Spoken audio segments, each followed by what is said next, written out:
السلام علیکم دوستو، آپ سب کا آپ کے اپنے YouTube channel smart education centre پر ایک بار پھر سے خیر مقدم۔ دوستو، امید کرتے ہیں آپ سب بخیر ہوں گے، ساتھ ہی امید کرتے ہیں کہ آپ کے آنے والے ایگزام کی تیاری بہت اچھے سے چل رہی ہوگی۔ دوستو، 3-4 روز ہم آپ کے لیے کوئی ویڈیو لے کر نہیں آ سکے، اس کی وجہ یہ رہی کہ ہمیں ٹائیفائیڈ ہو گیا تھا اور ابھی بھی ٹائیفائیڈ ہے۔ اسی حالت میں آپ کے لیے اس ویڈیو کو بنا رہے ہیں۔ ہو سکتا ہے اس ویڈیو میں آپ کو وہ چاشنی نظر نہ آئے، لیکن پھر بھی ہم نے آپ تک کچھ مواد پہنچانے کی، کچھ کنٹینٹ پہنچانے کی کوشش کی ہے۔ دوستو، اس ویڈیو کے اندر ہم بات کرنے والے ہیں N T A NET J R F اور U P H E S C assistant professor کے نصاب میں شامل یونٹ فرسٹ سے ہند آریائی کی مختصر تاریخ سے متعلق اہم معلومات، اہم سوالات۔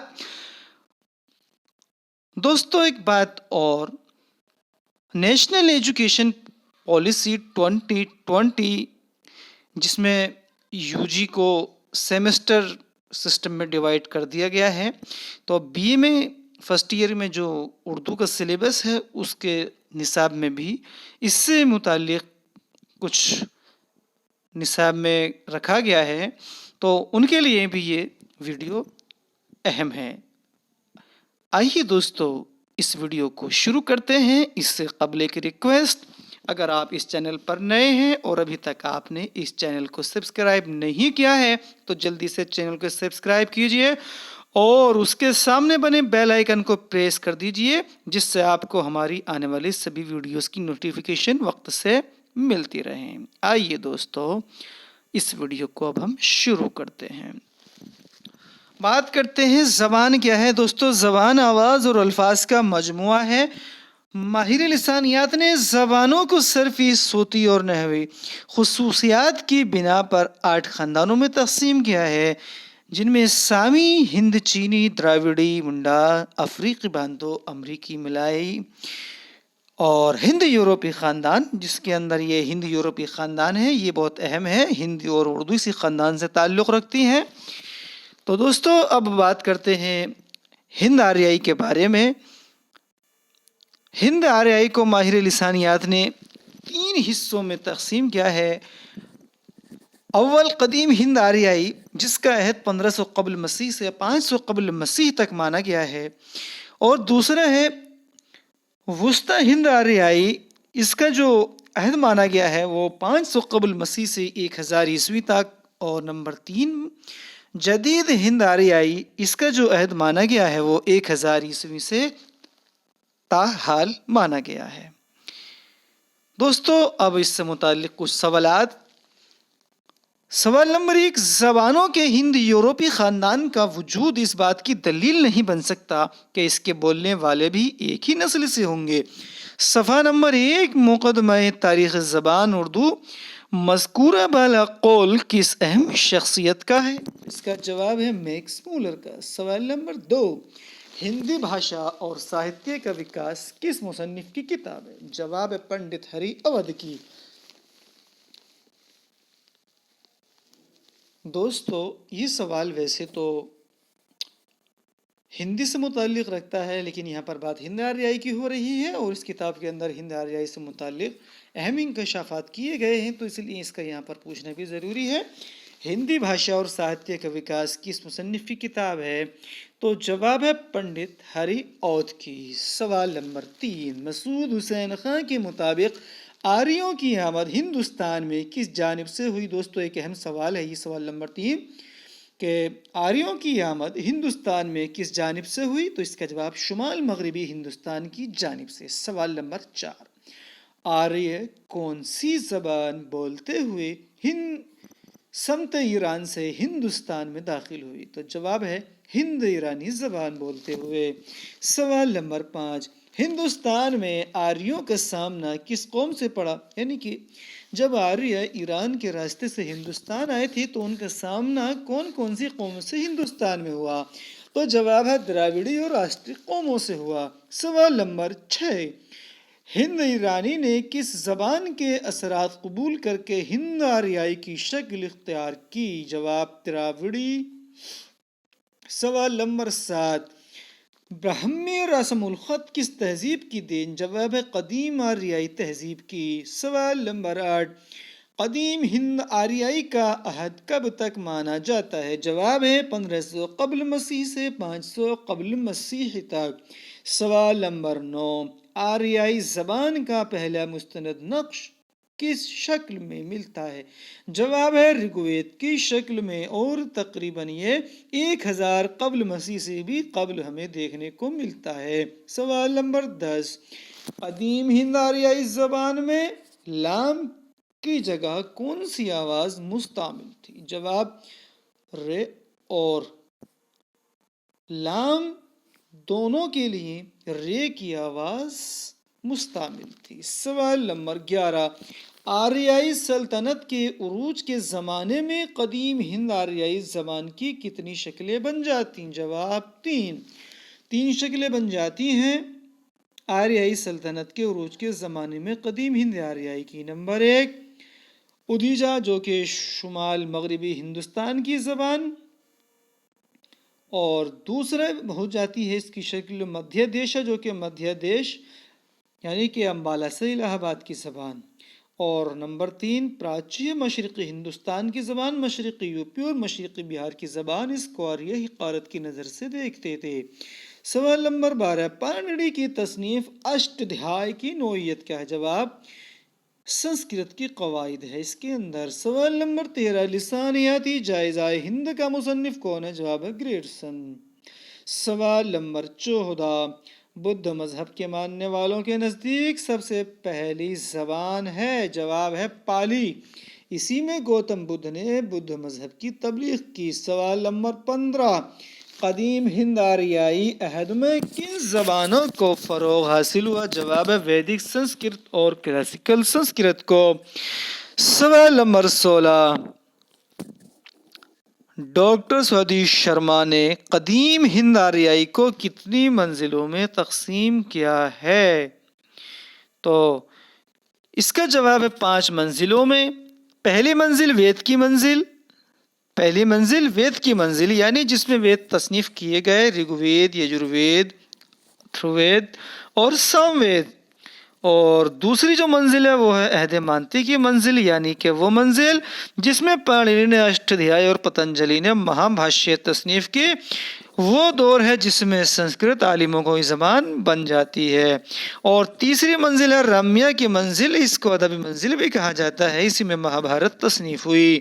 اور جو چوتھی منزل ہے وہ ہے دینوی منزل، سنسکرت جو ہے سرکاری زبان بن جاتی ہے اور مذہب سے اس کا تعلق ختم ہو جاتا ہے۔ اور پانچواں اور آخری منزل ٹکسالی زبان کی منزل، اس عہد میں سنسکرت اصول و قواعد کی بیجا پابندیوں کی وجہ سے عوام سے رشتہ کھو بیٹھتی ہے، عوام اس کی بدلے دوسری زبان تلاش کرنے لگ جاتے ہیں۔ سوال نمبر 17، گیان چند جین نے قدیم ہند آریائی کو کتنے حصوں میں تقسیم کیا ہے؟ تو اس کا جواب ہے 2 حصوں میں، ویدک سنسکرت اور کلاسیکل سنسکرت۔ دوستو اب بات کرتے ہیں وسطی ہند آریائی کی۔ سوال نمبر 18، پراکرتوں کو کس عہد میں فروغ حاصل ہوتا ہے؟ جواب ہے وسطی ہند آریائی عہد میں۔ سوال نمبر 19، ہند آریائی کے عہد وسطی میں ادبی پراکرتوں کی کتنی شکلیں دیکھنے کو ملتی ہیں؟ جواب ہے 5 شکلیں۔ سب سے پہلی شکل ہے مہاراشٹر پراکرت، یہ سب سے اہم اور نمائندہ پراکرت تھا۔ اس عہد کا بیشتر ادبی سرمایہ اسی پراکرت میں ملتا ہے، اس کا تعلق مہاراشٹر کے علاقے سے تھا۔ اور جو دوسرے ہے وہ ہے شور سینی پراکرت۔ شور سینی پراکرت کا جو مرکز ہے وہ شور سین یعنی متھرا کا علاقہ تھا۔ اس پر سنسکرت زبان کا اثر سب سے زیادہ تھا اور اس کو سنسکرت کے بعد سب سے زیادہ قدر و منزلت حاصل تھی۔ اور جو تیسرے پراکرت ہے وہ ہے ماگدھی پراکرت، یہ پورے مشرقی ہندوستان کی بولی تھی، اس کا مرکز مگدھ یعنی جنوبی بہار تھا۔ اس کو آریہ حقارت کی نظر سے دیکھتے تھے، اس کو غیر معیاری اور غیر مہذب زبان سمجھا جاتا تھا۔ آئیے دوستو اب چوتھی پراکرت دیکھتے ہیں۔ چوتھی پراکرت ہے اردھ ماگدھی پراکرت۔ یہ شور سینی اور ماگدھی پراکرت کے درمیانی علاقے میں بولی جانے والی پراکرت تھی۔ اس کا مقام اودھ اور مشرقی یو پی تھا۔ یہ تمام پراکرتوں میں سب سے قدیم، اس کی ہی قدیم شکل میں بودھ اور جین مبلغوں نے اپنے مذاہب کی تبلیغ کی تھی۔ اور جو آخری اور پانچویں پراکرت ہے وہ ہے پیشاجی پراکرت۔ پیشاجی بمانا آدم خور یا گوشت، کچا گوشت کھانے والا، یہ مغربی پنجابی اور کشمیر کے علاقے میں بولی جاتی تھی۔ اب دوستو بات کرتے ہیں مختصراً جدید ہند آریائی کے بارے میں۔ اس ویڈیو کے اندر جدید ہند آریائی کے لیے الگ سے ویڈیو ہم لے کر کے آئیں گے۔ تو دوستو جس طرح سنسکرت کو دھکیل کر پراکرت نے جگہ بنائی تھی، اسی طرح اپبھرنشوں نے پراکرت کو ہٹا کر خود کو عوام کی پسندیدہ زبان بنایا تھا۔ جدید ہند آریائی کا جو دور ہے اس کے اندر اپبھرنشوں کو کافی عروج ہوا ہے۔ سوال نمبر 20 ہے، جدید ہند آریائی زبانوں کی جننی مانی جاتی ہے؟ جواب ہے اپبھرنش۔ اور اپبھرنشوں کی کل تعداد 5 ہے۔ نمبر 1 پر ہے شور سینی اپبھرنش۔ شور سین یعنی متھرا کے علاقے میں بولی جانے والی اپبھرنش شور سینی اپبھرنش ہی سے کھڑی بولی نکلی ہے، جو موجودہ ہندی اور اردو کا سرچشمہ ہے۔ اس کے علاوہ شور سینی اپبھرنش سے راجستھانی، مشرقی پنجابی اور پہاڑی بولیاں بھی نکلی ہیں۔ دوستو دوسری جو اپبھرنش ہے وہ ہے ماگدھی اپبھرنش۔ یہ بڑے وسیع علاقے میں بولی جاتی تھی۔ بنگال میں گوڑ اور ڈھکئی کے نام سے مشہور تھی، جس سے موجودہ اسامی اور بنگالی زبانیں نکلی ہیں۔ اڑیسہ میں اتکل کے نام سے مشہور تھی اور اسی سے موجودہ اڑیا بنی ہے۔ اور بہار کی تمام بولیاں اسی زبان سے نکلی ہیں اور بہاری بھی اسی کی بگڑی شکل ہے۔ اور دوستو جو تیسری اپبھرنش ہے وہ ہے اردھ ماگدھی اپبھرنش۔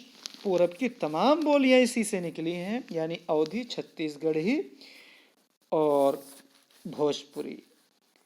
دوستو ان تینوں بولیوں کے لیے بھی ایک نام لیا جاتا ہے، جس طرح سے مغربی ہندی میں نام لیا جاتا ہے کتنی بولیاں ہیں 5، اسی طرح سے ان تینوں بولیوں کے لیے ہیں مشرقی ہندی۔ مشرقی ہندی کے اندر یہ بولیاں ہیں اودھی، چھتیس گڑھی اور بھوجپوری۔ دوستو نمبر 4 پر جو اپبھرنش ہے وہ ہے مہاراشٹری اپبھرنش۔ خاص اس کا جو مرکز تھا وہ موجودہ برار تھا اور سنسکرت میں اسی صوبے کو مہاراشٹر کہا گیا۔ اور نمبر 5 اور آخری جو اپبھرنش کی شکل ہے وہ ہے بڑا چڈا اور کیکئی اپبھرنش۔ بڑا چڈا سے سندھی اور کیکئی سے لہندہ یعنی مغربی پنجابی نکلی ہیں۔ دوستو سوال نمبر 21، اپبھرنش کے کیا معنی ہیں؟ دوستو یہ سوال بہت اہم ہے۔ سوال نمبر 21، اپبھرنش کے کیا معنی ہیں؟ تو اپبھرنش کے معنی ہے بھرشٹ یا بگڑی ہوئی۔ سوال نمبر 22، اپبھرنشوں کا ظہور کس صدی عیسوی سے دیکھنے کو ملتا ہے؟ جواب ہے 6 صدی عیسوی سے۔ دوستو یہ سوال بہت اہم ہے۔ سوال نمبر 22 نوٹ کر لیجئے گا کہ اپبھرنشوں کا ظہور کس صدی عیسوی سے دیکھنے کو ملتا ہے؟ جواب 6 صدی عیسوی سے۔ آئیے دوستو اگلا سوال دیکھتے ہیں۔ سوال نمبر 23، اپبھرنش کو زبان کے معنی میں سب سے پہلے کس نے استعمال کیا؟ جواب ہے ہیم چندر نے۔ دوستو یہ سوال بھی بہت اہم ہوتا ہے، پوچھا جا چکا ہے اب سے پہلے کئی ایگزام میں۔ دوستو سوال نمبر 24، جدید ہندوستانی زبانوں کی پیدائش ہوتی ہے؟ جواب ہے اپبھرنشوں سے۔ جدید ہندوستانی زبانوں کی پیدائش کس سے ہوتی ہے؟ اپبھرنشوں سے۔ دوستو اگر آپ اس چینل پر نئے ہیں اور ابھی تک آپ نے چینل کو سبسکرائب نہیں کیا ہے تو جلدی سے چینل کو سبسکرائب کیجئے، اس کے سامنے بنے بیل آئیکن کو پریس کیجئے، جس سے آپ کو ہمارے آنے والی سبھی ویڈیوز کی نوٹیفیکیشن ملتی رہے۔ دوستو اگر ویڈیو اچھی لگی ہو تو لائک کیجئے، شیئر کیجئے۔ تو دوستو اس امید کے ساتھ کہ نیکسٹ ویڈیو میں آپ سے پھر ملاقات ہوگی۔ دوستو اگر ویڈیو اچھی لگی ہو اور اس کا اثر آپ پر کیسا گیا اس کے بارے میں ہمیں کمنٹس باکس میں جا کر کے کمنٹس کر کے ضرور بتائیے گا۔ ملتے ہیں نیکسٹ ویڈیو میں، تب تک کے لیے شکریہ۔